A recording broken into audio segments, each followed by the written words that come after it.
of, when I perform outside of Israel, which has happened a couple of times, hopefully it'll happen again, I'm often put into the situation that I am the representative of the entire Zionist enterprise. I don't mean to be, but people come up to me and they ask, like, how do you deal with this stuff? And they can't even mention what we're all thinking of, like the various attacks and things that we, have learned to deal with. And the fact is, like everybody else, I have developed a certain defense mechanism that helps me deal with the inevitable stress of living in Israel. And my own method is to go shopping.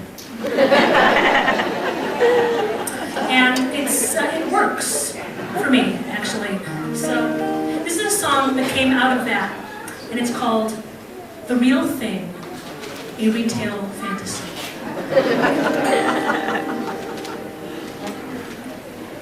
I remember when it happened, I was feeling pretty down. I thought I'd lift my spirits with some shopping in the town.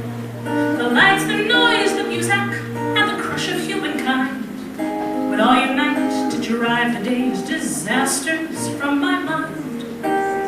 To get the full effect, I chose a huge department store, the kind with festive banners and a glass revolving door. An outstretched hand, a crosswise push, that's all it took for me to join the teeming masses for some retail therapy. I searched through all the clothing, the jewelry, and the rest, but every purchase option seemed to get me more depressed. No matter where I turned and looked, the offerings seemed to be designed for someone younger, thinner, wealthier than me. So I gave up, admitted to myself that I'd been beat. But the soda machine called to me as I turned toward the street. A jolt of caffeine, saccharin, and caramel coloring. And hey, the sign assured me that it was the real thing. My coins clicked to the bottom, the drink shot down the hole, but the can slipped to my grasp, and on the floor began to roll. I reached out, suddenly I felt I'd slipped into a dream, because that can of Coke, I swear, chugged off on its own steam. It zipped through ladies' lingerie and down the housewares aisle. It hopped the escalator with me following all the while. Although I feared I'd lost my mind, I held tight to the train as it rolled down a darkened hall beyond a year's end sale. I took a look around just to make sure the coast was clear, then followed down the corridor, my heart pounding with fear. Down at the end, a mirrored wall gleamed dimly in the light. I stared and saw the can roll through that mirror out of sight.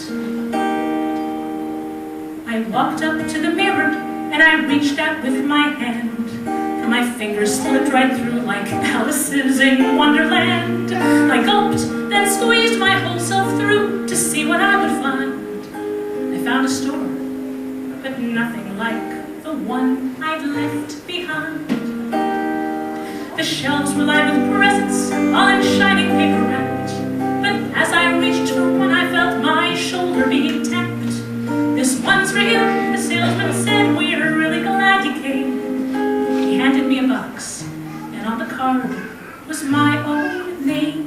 I'm not quite sure I get it, I said, a little lost. What exactly is this gift, and how much does it cost?